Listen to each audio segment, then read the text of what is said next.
Hello, this is Ebru Shnapkova. I'm the leader at Prague Training Academy. As you know, this week at Academy, we are discussing the reinvented leadership. Today, I have a very special guest, Lea Palomba.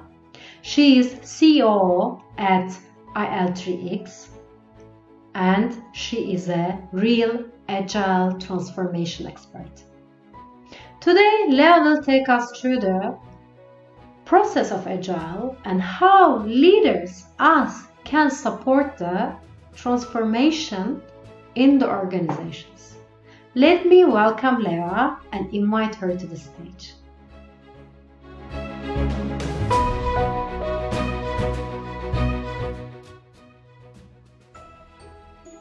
Hello everyone, here is Lea. Give me a second, I'm just going to share my screen in a minute so we can talk about the same thing.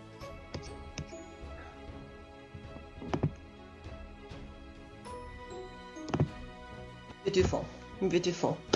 We're going to be talking together about how leaders can support the Agile transformation. This is a topic that is very dear to my heart.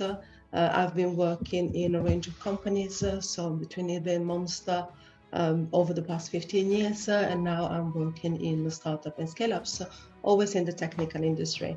My field of expertise is within marketing, communication, operations, but along with that, I'm very passionate about the Agile methodology, rolling it out across teams, and in particularly Agile leadership. So, the Agile approach is actually come from IT software development.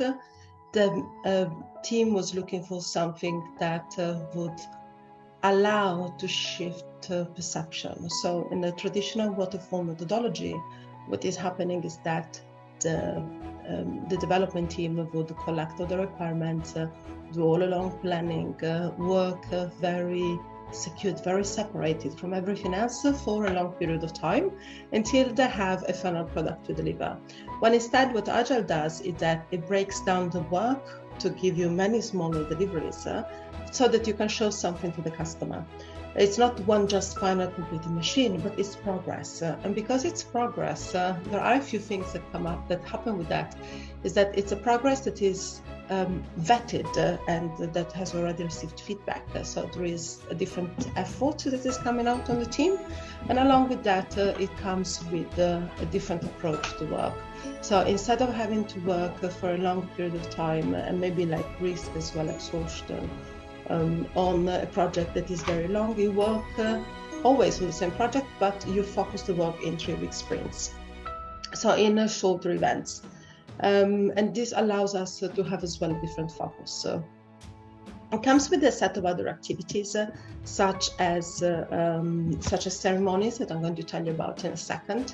But what I really care about is about the fact that this approach is a very sound approach that can be rolled out as well to other departments, such as marketing. In my previous experience in the marketing department of large organizations, what is happening is that we're spending a lot of time into ensuring that the content that we're delivering to the customers is reflecting of their needs and what they're interested about. And to make this happen, it's not possible to do it unless you do a lot of testing. And you need to do a lot of testing, a lot of iterations. You need to confirm many times if your assumptions were correct. And sometimes you also need to go challenge your assumptions or the things that you learned so that you can understand what has happened in the meantime. And to make this, the Agile methodology is actually very powerful because it brings data into and analytics into a process that has to be data-driven when you're working with large organizations and large data set. And it allows you to have a lot of tests, to evaluate the results, and to iterate rapidly, which I can't pronounce, so I'm very happy that it's written. What is happening is that an Agile team that is like functioning, that is doing well, can really scale the test and learn function, hence bringing a lot of new knowledge to everyone else within the company and in general to the industry about how we like to do things. And I've been talking as well about the Agile ceremonies. This is probably one of my favorite parts. First of all, I very often forget one, but besides forgetting one, it's very reasonable. it's a very reasonable approach to work. And I find that having this logic about you have a backlog, you have a sprint planning, you have a daily scrum. So a moment in the morning when you're meeting and you're discussing about what are you going to be doing today, what have you done yesterday, what you're going to be doing tomorrow. You do a sprint review and a sprint retrospective. I still find it very reasonable, and I almost find it therapeutic for the team. So because it's so often, it actually really gives you the chance to work on something, a work in progress, and make some shift that is going to make the team better, not only in the deliverables, but as well as report and how quickly they can deliver and more independent. But I also find this one to be like hilariously close to something that is very close to me. I was raised in Italy. In Italy, what is happening is that around 1:30 you get home. When you get home, you have a meal with your siblings or with your parents. And the topics around that are always the same ones. It's always, what have you done at school? What are you going to do today? What are you going to do tomorrow? And this is so ridiculously similar to what a daily scrum looks like, because a daily scrum includes exactly the same questions. So I do find it a very logic way of doing things, but at the same time something that is very caring. So let's get more into the Agile. In Agile, we have 4 core values. You will see that you give more value to individuals' interaction. You give values to working software. You give values to customer collaboration over contract negotiation, and you give value to responding to change over following a plan. And the reason why I wanted to pull this out is because for those of us that are involved in leadership, all these elements are going to be very close to what we do on the day-to-day. We prize the report over individual, over maybe the process that we have received from a department or another. We prize having deliverables over sometimes doing down to the last email or having your inbox 0. We prize have the customer collaboration over the contract, but actually we do need the contract. So it doesn't mean that you're dropping one thing or another, but that you are bringing agile, more flexible, more able to respond approach to things. But where you have to choose between the two, you also give value to the first one. And what is this? Is that I think many of us that are working in management and leadership, we do know that there is a difference. So when you're working in management, it's more, I think, about common knowledge. But when you're working in management, you are accountable on behalf of the company of the time and tasks that are assigned to you. And the team that you work with is helping you achieve that. So you distribute the task in a way that you hope is going to be even, so that the team we can proceed and we can deliver for the organization. When you are in leadership, it's a lot about inspiring. It's a lot about making the team independent. It's allowed to building the next generation of company leaders. It's more about almost a lot about culture in a sense. And this is why Agile leadership is something that is very close to me, but it's as well because the last 2 years, I think they have shown that responding to change is vital to keep a team and an organization running, and is even more vital when we're talking about how we're going to have the teams move forward and be able to adapt to change.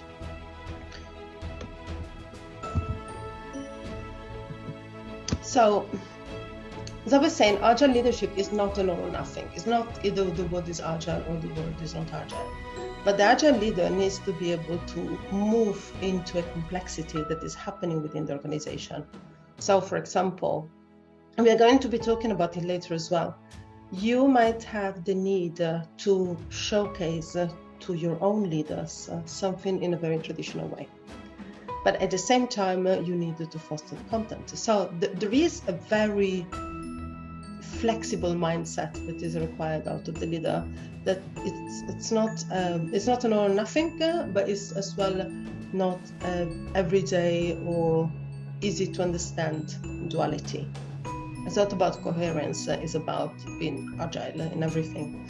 And the Agile leadership comes with a set of principles. So Agile loves principles. As you've seen, we have 4 before, we have a manifesto with the 12, and we have 9 that are set for leadership. So actions speak louder than words.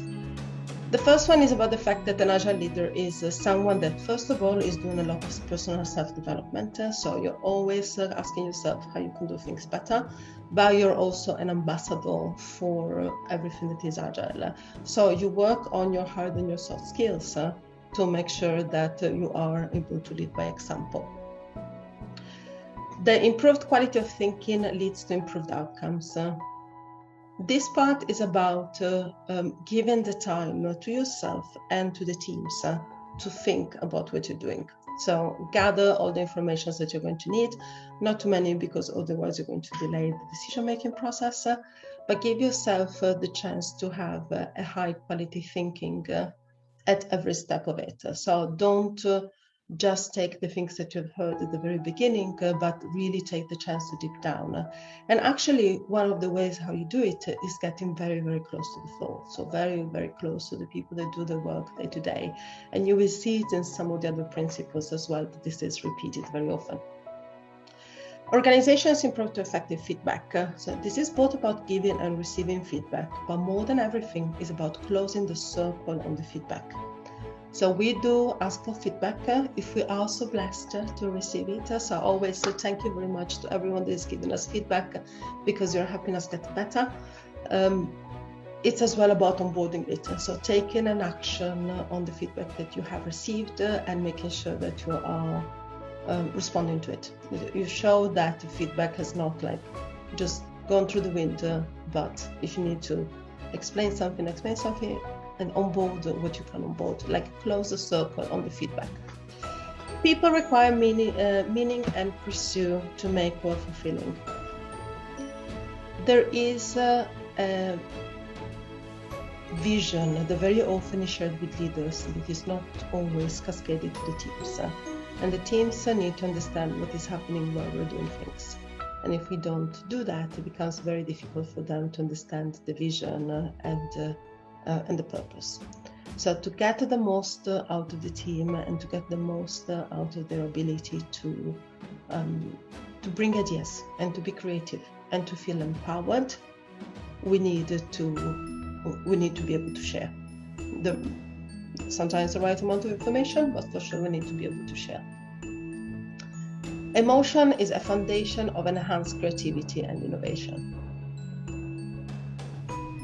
We are very often hoping to see the team come up with creative ideas and innovative ideas. Also because creativity is not something that comes only from one person, it actually comes from everyone. So there might be someone that has a fantastic experience from a completely different industry who can bring incredible ideas that no one has been listening about before. And this is something that we need to do together with giving the input about where we're doing things, because vision brings emotion, and emotion is going to help fill the commitment and expand as well the creative and innovative range. We say as well that leadership lives everywhere within the organization. We expect Agile to perm all aspects of the organization, but we also expect to allow for the team, actually more than allow, create the conditions for the team to display their leadership. And this one is connected to the next one. So leaders devolve appropriate power and authority, give the chance to build the next generation of other leadership. Because if we don't take this step, it's going to become very difficult for the teams to live a long and healthy life. But as well, what we know today as leaders is not the best knowledge that is available out there. Of course, as we expect this approach to be an iterative, improving approach over time, we also know that the next level of leadership is probably going to be much better than what we are today. So let's go out and find them, and we need to support them as we can. The next one is about collaborative communities achieve much more than individuals, and there is no doubt about that. Communities that have high trust, they are respected between each other, they can build a meaningful work relationship, they are going to be doing much better. And I think we all have the chance to see that on a day-to-day. We have great ideas, can come from anywhere within the organization. I run the risk of repeating myself here, but as well, if you are within a team and you have great ideas, or if you see that others have great ideas, make sure that you are fostering them. Make sure that you are feeding those ideas with something else. Sometimes you hear an idea that is fantastic, but it cannot be achieved, or it cannot be done at the present time. Anything could be, like, not, we don't have to follow ideas, but we can recognize them and welcome them, and make sure that we are opening the doors to an next round of great ideas to come through. So this is something that is very important when we're talking to the team and when we're giving them the chance to become an agile leader and show them what the agile leadership means and how impactful they can be for the overall organization and for the next generation of leaders' career, because that one is something that we can't avoid. Now, I'm not sure about how much time do I have left, but I want to cover a couple of things. We know that managers and leaders, they also have stakeholders. So we work at 360 degrees, so we work upwards, sideways, downwards, but actually it's more upwards, that one as well. But we work at 360 degrees, and we need to manage the rapport that we're building. One of the big deliverables and big benefits that we can bring to the team is as well about making their work visible. So be able to tell the story of the success of our teams and how good they're doing, how much progress they've made, how reliable they are. And we need to find the right way of showing that, which is not so easy to do. It's very easy, I think, for an organization to apply a very old approach where we just say, oh yeah, the only metric that matters is click-through rate. Or the only metric that matters is this other metric that is actually a vanity metric. It's not something that is meaningful for the business, but it's something that is going to make us feel good, feel empowered. But it doesn't have to be the right metric. We need to make sure that we're selecting the right one.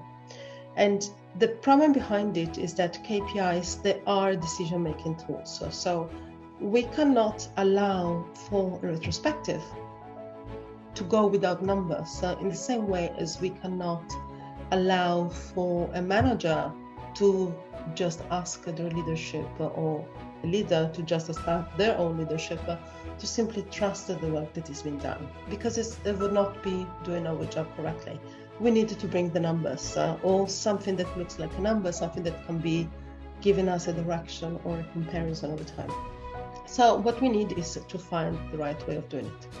So here we have a few ones that can be valuable for a business, or that I hope is going to be food for thought. We have value. Are we meeting the customer needs? What we're doing, is it something that our customers want?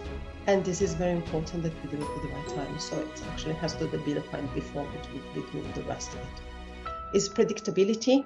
So are we consistently planning and delivering? Is the Agile team working in a way where it's predictable what they're doing? Productivity.